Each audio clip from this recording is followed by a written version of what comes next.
kapan abang datang ke sini? Aku tunggu, Bang.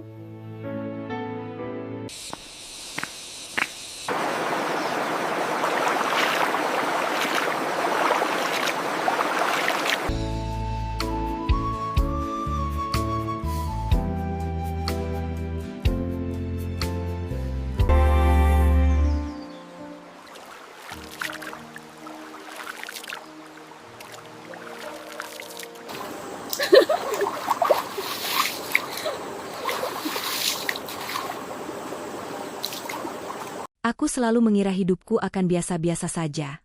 Kerja serabutan, pulang kampung tiap lebaran, lalu menjalani hidup seadanya.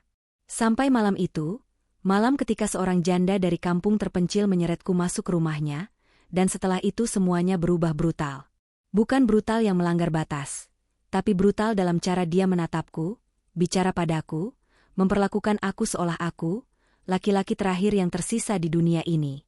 Dan mungkin memang begitu adanya di kampung itu. Kampung Janda. Sebuah kampung yang awalnya kukira cuma rumor, cerita warga di warung kopi, gosip bapak-bapak yang butuh topik pembicaraan. Sampai kakakku sakit, dan aku terpaksa mengantarnya ke sebuah desa terpencil yang bahkan tidak ada di Google Maps. Di sanalah semuanya berawal. Perempuan itu berhenti tepat 1 meter di depanku. Wajahnya mungkin 30-an akhir, paruh baya yang masih sangat rawat. Kulitnya sawo matang, bersih, dan matanya terlalu hidup. "Aku sering lihat kamu, ya?" tanyanya lirih. Suaranya lembut, tapi ada nada dominan yang membuat aku refleks menegakkan badan. "Bukan, saya baru pertama kali ke sini," jawabku cepat. Dia tersenyum tipis. Dan Tuhan tahu, senyum tipis itu jauh lebih berbahaya dari senyum lebar perempuan manapun yang pernah kutemui. Aneh, soalnya dari tadi matamu kayak manggil aku. Aku tercekat. Mataku, manggil dia? Apa maksudnya? Sebelum sempat kusadari, dia mendekat sedikit, cukup dekat sampai aku bisa merasakan aroma tubuhnya. Warm, manis, tapi ada sentuhan wangi dedaunan basah. "Kamu sendirian?" Pertanyaannya terlalu tepat sasaran. "Enggak, saya sama kakak. Lagi diobatin." Dia mengangguk. Pandangannya turun ke tanganku, lalu ke dada, lalu naik lagi ke mata. Gerakannya lambat, brutal, tanpa rasa malu. Seolah dia sedang menilai apakah aku cukup layak untuk sesuatu. Dan bodohnya, aku tidak bisa bergerak. Seakan sudah dipaku oleh tatapannya. "Aku butuh bantuan," katanya tiba-tiba. "Sekaligus, butuh teman." Teman? Di kampung sunyi seperti ini, janda mendekatiku tiba-tiba, malam-malam begini, aku langsung curiga. Tapi tubuhku tidak mendukung logikaku. Ada sesuatu darinya yang terlalu kuat. Lalu tanpa peringatan, tangannya meraih pergelangan tanganku. Kuat, hangat, membuat tubuhku tersentak. "Sebentar aja," katanya, "nggak bakal menyakitimu." Tapi cara dia menahan tanganku justru terasa dangerous. Bukan menyakitkan, tapi penuh kendali. Seperti dia sudah terbiasa membawa laki-laki ke rumahnya. Aku sempat menarik tanganku pelan. Bukan menolak, lebih karena kaget. "Tunggu, Bu." Dia menatapku dengan alis terangkat. "Panggil aku Mira." Namanya saja sudah terdengar, panas. Belum sempat aku mengerti apa yang terjadi, dia menarik tangan aku lagi, lebih cepat kali ini. Brutal, tapi tidak kasar. Seperti menarik benda yang memang sudah seharusnya dia kendalikan. "Rumahku dekat," ujarnya. "Aku cuma butuh bantuan kecil." "Kamu laki-laki, kan?" Nada sindirannya membuat wajahku panas. Jelas aku laki-laki. Dan jelas dia tahu itu. Aku gugup, tapi tubuhku malah mengikuti langkahnya. Rumahnya hanya berjarak 2 rumah dari tempatku duduk tadi. Rumah kayu sederhana, lampu kuning remang, jendela tertutup semua. Tidak ada suara apapun. Saat dia membuka pintu, aroma dalam rumah itu meluap keluar, wangi bunga kering, sedikit kayu manis, dan entah aroma apa yang membuat tengkukku meremang. Dia menarikku masuk. Kali ini lebih kuat dari sebelumnya. Seperti seseorang yang sudah menahan rasa terlalu lama. Dan saat pintu tertutup, kakak. Dia mengunci pintu. 1 kali, 2 kali, 3 kali. Aku langsung tegak. Mira, saya cuma bantu sebentar. Kakak saya. Dia mendekat. Sangat dekat. Sampai jarak wajah kami cuma beberapa jari. Mereka bilang kampung ini kampung janda. Kamu tahu kenapa, kan? Aku menggeleng. Dia menatapku dengan mata gelap berkilat. Karena laki-laki yang datang ke sini jarang bisa pulang cepat. Jantungku langsung meledak. Napa? Mira tersenyum tipis. Senyum berbahaya yang membuat lututku goyah. Karena kadang, ada janda yang butuh ditemani. Bukan ditemani yang aneh-aneh. Dia meraih kerah bajuku pelan tapi brutal. Tapi ditemani supaya tidak kesepian. Tangannya berhenti di dada atas. Hangat. Bergetar sedikit. Seolah dia juga menahan sesuatu. Nah, suaranya turun. Berat. Kamu siap, kan? Aku tidak sempat menjawab. Karena di detik itu, dia menarikku lagi, kali ini ke ruang tengah. Dan aku tahu, malam itu tidak akan berakhir biasa. Ruang tengah rumah itu remang, hanya diterangi satu lampu kuning yang menggantung rendah. Bayangan bergerak pelan di dinding.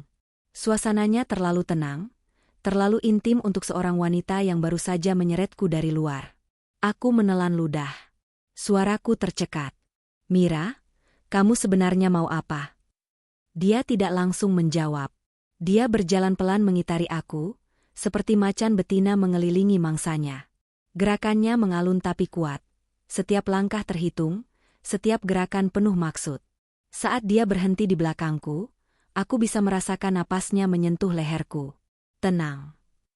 Suaranya turun, berat, seperti suara seseorang yang mencoba mengendalikan diri. Aku cuma penasaran.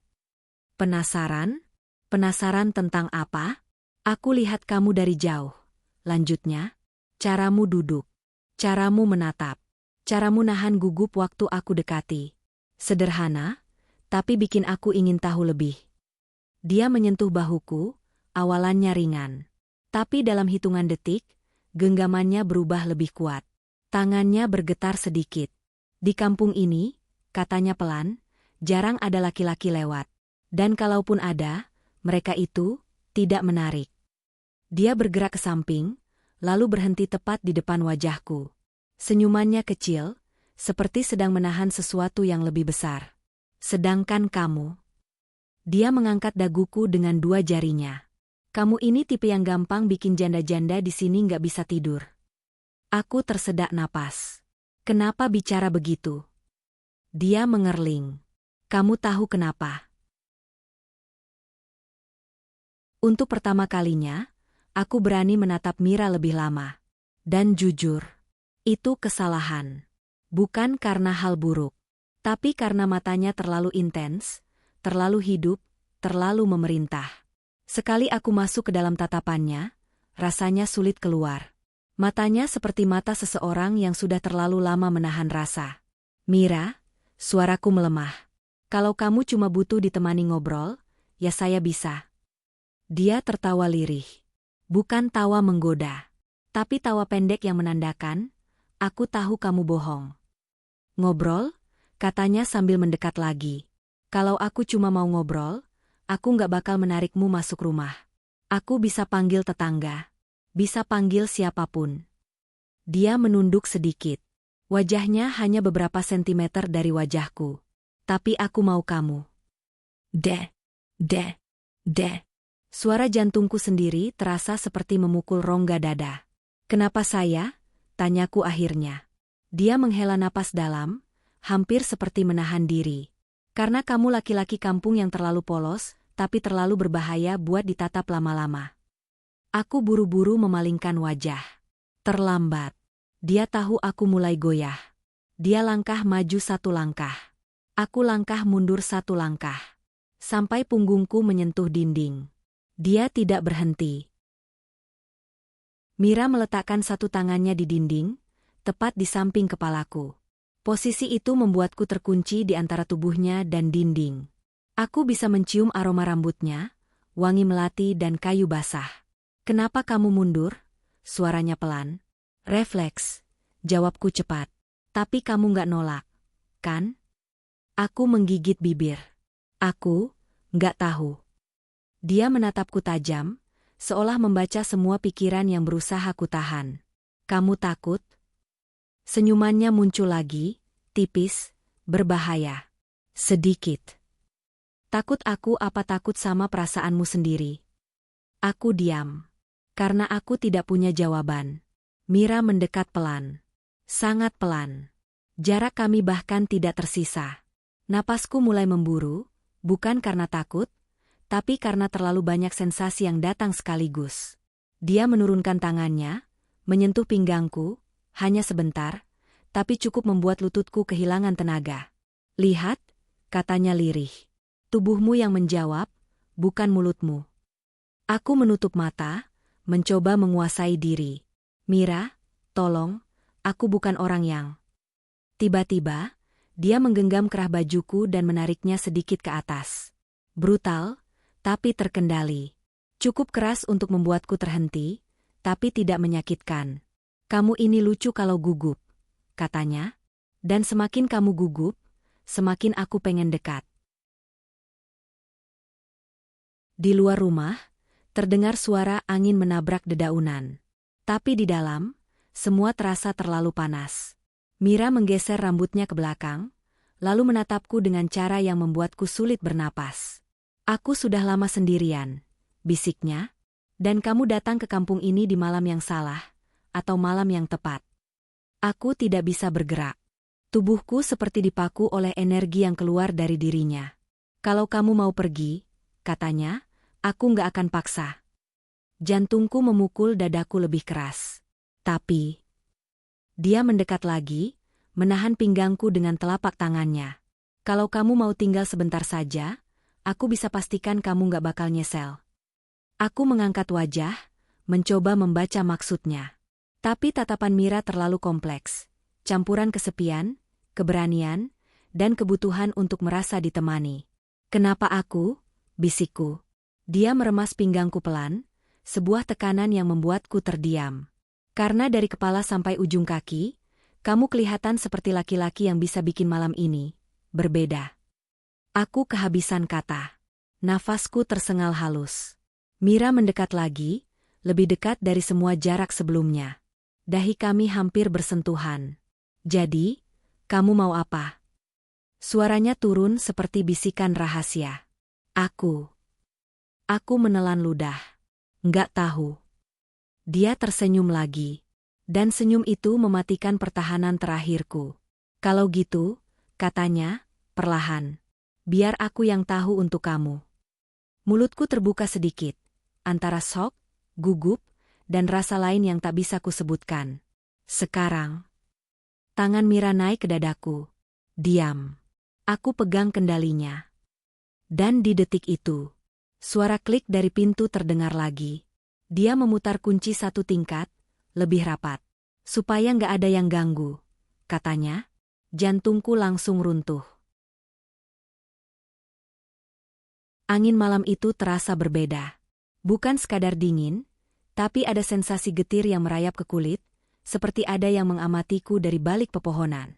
Aku berjalan pelan melewati deretan rumah kayu di kampung itu. Lampu-lampu temaram membuat bayangan panjang bergerak di tanah, seolah hidup. Dan entah kenapa, sejak tadi dadaku berdetak tidak karuan. Bukan karena takut, tapi karena kuatnya energi perempuan-perempuan di kampung ini yang seakan menyedot kewarasan lelaki manapun yang lewat. Setiap janda yang kutemui, tatapannya tajam. Senyumnya menggoda. Cara bicara mereka, lembut tapi penuh, undangan samar. Mereka tidak melakukan hal yang melanggar. Tapi sikap mereka, aduh, lebih panas daripada wanita kota yang sengaja tampil seksi. Karena godaan mereka bukan dari kulit, tapi dari bahasa tubuh, aura, dan ketenangan mereka saat menatap. Dan itu jauh lebih membunuh.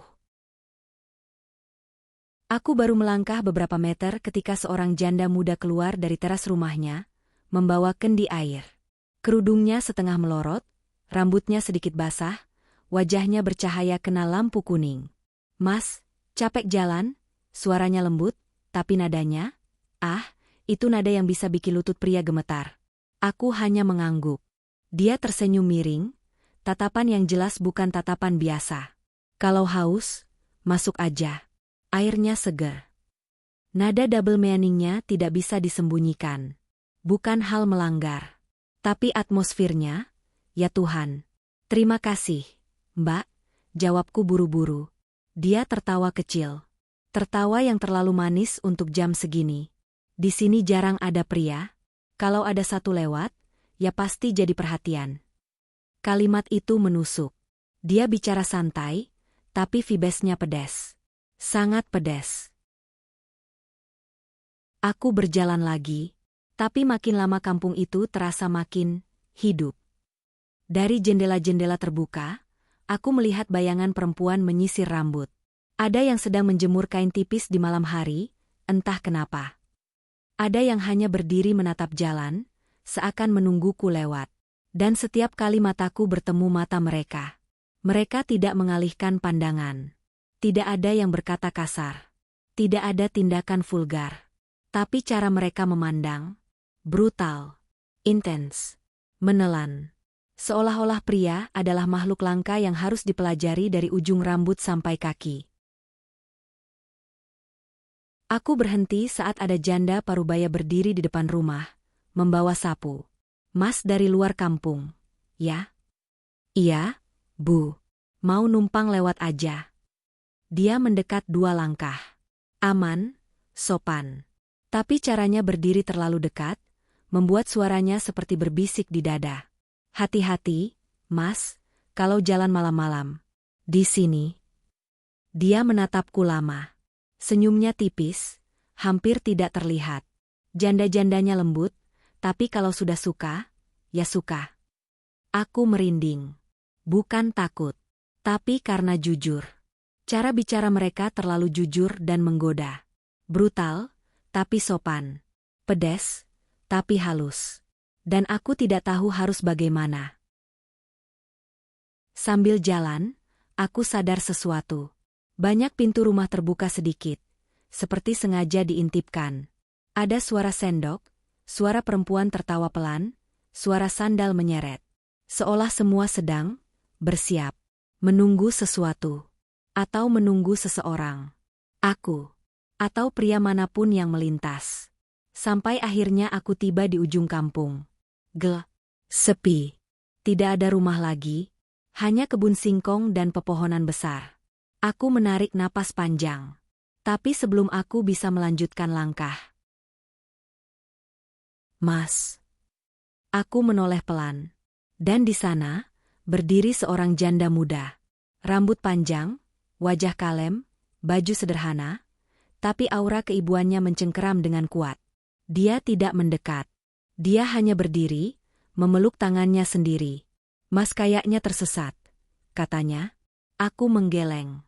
"Enggak, Mbak. Saya cuma lewat." Dia tersenyum sangat lembut. Terlalu lembut sampai membuat jantungku memukul keras. "Lewat di kampung janda, malam-malam. Berani juga Masnya?" Nada itu bukan ancaman, tapi godaan yang sangat halus. Di sini, perempuan-perempuannya kesepian. Mereka jarang punya tempat buat ngobrol sama laki-laki. Aku tidak tahu harus menjawab apa. Dia mendekat 2 langkah, tapi tetap menjaga sopan. "Kalau Mas mau istirahat sebentar, rumahku nggak jauh." Kalimatnya lembut. Tidak ada yang melanggar. Tapi aura undangannya, aduh, pedesnya bukan main. Dia berjalan duluan, tanpa menoleh. Gerakannya anggun, tapi vibesnya brutal. Seolah dia yakin aku akan mengikutinya. Dan bodohnya, langkahku bergerak sendiri. Saat aku mendekati rumahnya, rasa aneh merayap. Bukan takut, tapi seperti ada sesuatu yang menunggu di balik pintu. Sesuatu yang misterius, pedas, halus, dan terasa sangat wanita. Dia membuka pintu rumahnya perlahan. "Mas masuk, nggak apa-apa kok. ujarnya tanpa menatapku. Suara itu, siapapun yang mendengarnya pasti ikut. Aku berdiri di depan pintu, lalu masuk. Dan saat pintu tertutup, suasana berubah. Pelan, sunyi, tapi penuh energi. Energi wanita. Dan itu cukup untuk membuatku menelan ludah. Mas. Dia menatapku dari jarak dekat. Senyumnya tenang. Matanya sendu. Kampung ini memang beda. Perempuan di sini, kalau sayang, sayang sungguhan. Suasana semakin menekan dada. Tapi kalau kami suka sama seseorang. Ia berhenti. Senyumnya naik sedikit. Kami nggak bakal ngelepas. Rumah itu kecil, hangat, dan remang. Lampu minyak di sudut ruangan membuat bayangan di dinding menari pelan. Saat aku masuk, aroma wangi kayu basah bercampur harum tubuh wanita langsung menyambar hidung. Tidak vulgar, tidak berlebihan, tapi kuat. Sangat kuat. Perempuan itu berdiri di depan pintu, memandangku, seolah sedang mengukur seluruh energiku. Tanpa perlu berkata apa-apa. Tatapannya saja sudah terasa seperti sentuhan. Bukan fisik, tapi sentuhan ke mental. Sentuhan ke ego laki-laki. Dan itu lebih pedas dari apapun. Dia menunjuk kursi kayu tunggal di dekat dinding. Dia sendiri tidak duduk. Dia tetap berdiri, mendekat pelan. Mas mau duduk? Tanyanya sambil mencondongkan tubuh sedikit. Bajunya longgar, tapi setiap kali dia bergerak, ada garis halus dari tubuhnya tampak dari balik kain. Tidak memperlihatkan apa-apa, tapi memperlihatkan banyak, melalui imajinasi. Itulah pedesnya. Itulah brutalnya. Aku berdiri saja, Mbak, ujarku gugup. Dia tertawa pelan, tawa yang terlalu lembut, seperti embun yang turun diam-diam. Kenapa? Takut? Suaranya pelan. Tapi kata, takut, itu seperti dimainkan. Bukan ejekan, tapi undangan. Aku cuma, nggak enak, jawabku. Dia mendekat satu langkah lagi. Jarak kami kini hanya setengah meter. Ada banyak hal di kampung ini yang bisa bikin enak, Mas. Lalu ia tersenyum pelan. Santai saja. Kalimat itu, pedesnya sudah level lain. Dia memutar rambutnya dengan jari, perlahan. Gerakan kecil, tapi efeknya menghantam kuat. Belum, ucapku. Dia mendekat lagi. Hanya beberapa sentimeter dari wajahku. Disinilah brutalnya. Dia bicara pelan. Hanya untukku. Dengan napas hangat yang hampir menyentuh kulit. Kami, perempuan-perempuan di sini, kalau suka seseorang, kami tunjukkan. Nggak pakai kode. Nggak pakai jaim. Dia menatap mataku lama, sangat lama, seolah ingin masuk ke dalam hati. Kami janda. Kami sudah melewati banyak hal. Capek main tebak-tebakan. Aman? Iya. Tapi pedesnya? Aduh. Dia menyentuh pundakku, tapi tidak menyentuh. Jarak tangannya hanya 1 sentimeter dari bahu. Tidak menyentuh kulitku sama sekali. Tapi energi dari jaraknya cukup untuk membuatku menahan napas. Tenang, katanya pelan. Di kampung ini, kami terbiasa merawat tamu. Apalagi tamu laki-laki. Dia tidak menarik tangan itu. Biarkan melayang dekat kulitku. Tanpa kontak fisik. Tapi intensitasnya justru 2 kali lipat. Kami bisa bikin tamu nyaman. Dengan cara yang lembut. Nada, lembutnya seperti dielus. Aku merasa jantungku berdetak terlalu keras. Mbak, saya cuma mampir sebentar. Ucapku setengah grogi. Dia menaikkan alis sedikit. Brutal, tapi elegan. Sebentar. Dia tersenyum kecil. Di kampung ini, sebentar saja, sudah cukup bikin perempuan jatuh hati. Dia duduk perlahan di tepi ranjang kayu. Tidak menggoda secara eksplisit. Tapi posisi tubuhnya, cara dia menahan rok panjangnya, cara dia menyilangkan kaki dengan tenang, ini pedesnya bukan dari kulit, tapi dari sikap. Dia mengangkat wajah, menatapku penuh rasa ingin tahu. Aku, dari tadi memperhatiin Mas jalan sendirian. Dia membuka rambutnya pelan. Mas itu punya aura yang jarang ada di kampung kami. Aku mengerutkan kening. Aura gimana? Dia memiringkan kepala. Laki-laki yang bikin perempuan mau mendekat duluan. Kalimat itu rasanya seperti tangan yang menarikku dari jarak jauh. Aku serius, Mas. Lanjutnya, kalau perempuan di kampung ini melihat Mas, mereka pasti kepikiran terus. Brutal. Tanpa satupun kata vulgar. Dia bangkit dari ranjang, berjalan ke arahku. Pelan. Setiap langkahnya seperti dihitung. Ketika dia berdiri tepat di depanku, dia menatapku dari bawah. Dengan mata yang, jujur saja, hampir membuat lututku lemas. Kampung ini punya caranya sendiri buat bikin laki-laki betah. Dia mendekat ke telingaku. Tidak menyentuh. Tapi jaraknya hanya sehelai rambut. Bukan dengan yang aneh-aneh, tapi dengan perhatian yang amat lembut. Suaranya turun setengah oktav. Lembut, dalam, pedas. Brutal tapi halal untuk YouTube. Aku mau mulai perhatiannya sekarang. Atau nanti. Dada terasa penuh. Pikiran kacau. Suasana makin panas tanpa melanggar apapun. Aku menelan ludah. Dan dia tersenyum. Tinggal Mas bilang. Jarang sekali wanita bicara sejujur ini. Mau lanjut atau berhenti? Dia menatapku lama. Begitu lama hingga aku sendiri merasa seperti terperangkap. Tatapannya bukan tatapan biasa. Itu tatapan seorang perempuan yang tahu persis apa yang ia mau, dan yang lebih menakutkan adalah, dia tahu aku tidak akan bisa menolak. Mas, katanya sambil berjalan mengitari tubuhku pelan, seolah sedang mengevaluasi. Laki-laki kayak kamu itu, bahaya. Bahaya gimana? Suaraku serak sendiri. Dia tidak langsung menjawab.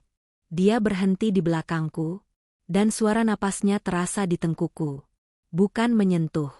Tidak ada kontak fisik. Tapi jaraknya brutal. Bahaya karena bikin perempuan pengen mulai duluan. Nada suaranya turun pelan, seperti gumaman yang sengaja dibuat intim. Aku refleks memejamkan mata. Mas nggak keberatan kan, kalau perempuan mulai duluan? Dia sekarang di sampingku. Jarak hanya 5 sentimeter. Aku bisa mendengar gesekan halus pakaiannya. Apa maksudnya, Mbak? Aku bahkan tidak bisa bicara benar. Dia tersenyum, mendekat sedikit lagi. Wajahnya hanya sejengkal dari wajahku. Mas pura-pura nggak ngerti, ya? Nada suaranya, manis tapi menghukum. Brutal tapi lembut. Dan itu justru lebih menggigit daripada 100 kata vulgar.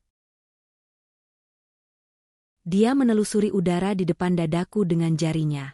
Tidak menyentuh kulit. Tapi gerakannya lambat, mengikuti garis tubuhku dari atas ke bawah. Mas datang ke kampung janda. Sopan. Gugup. Suaranya pelan. Dia mendekatkan wajahnya lebih dekat. Hidung kami hampir bersentuhan. Perempuan sini suka laki-laki begitu. Nadanya turun tajam, seperti bisikan berbahaya. Bikin gemes. Aku mundur setengah langkah karena tidak kuat. Tapi dia menahan bajuku, tidak menarik, hanya menahan. Jangan mundur, Mas. Suara itu penuh kuasa. Di sini, mundur bisa disalahpahami. Aku menahan napas. Bisa dikira Mas, menantang kami. Dia berjalan mengitari meja kecil di ruangan itu, lalu duduk pelan di tepi ranjang kayu. Posisinya menghadapku. Kemarilah. Kalimat pendek. Tapi efeknya seperti tamparan halus yang memerintah. Mbak, saya. Mas, dia memotong.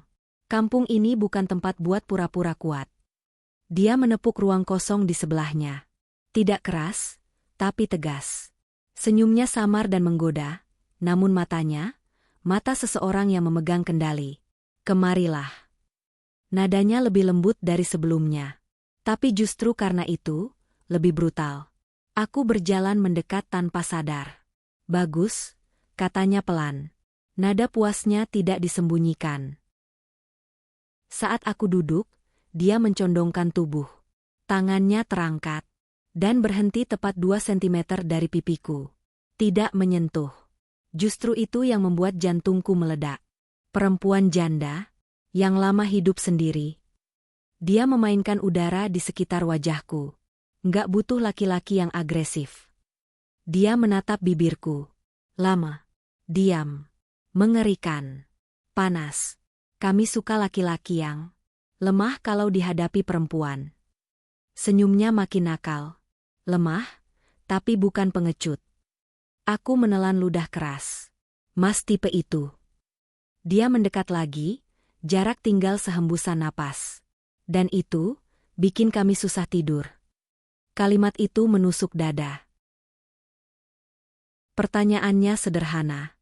Tapi nada suaranya tidak. Kenapa? Suara yang keluar dari mulutku hampir tidak terdengar. Dia menyentuh udara di antara leher dan pundakku. Tidak kulitku. Tapi rasanya seperti disentuh beneran. Karena cara Mas lihat aku, itu bukan cara laki-laki menatap perempuan biasa. Dia mendekat. Kali ini sangat dekat. Sangat, sangat dekat. Itu cara laki-laki yang nahan sesuatu. Dia tersenyum kecil. Nahan itu kadang bagus. Tapi kalau terlalu lama, bahaya buat kedua pihak. Aku gemetar kecil. Entah kenapa. Maka aku bantu Mas. Suara itu berubah rendah, brutal tanpa kasar. Biar nggak nahan sendirian. Dia mundur sedikit, tapi tetap dekat.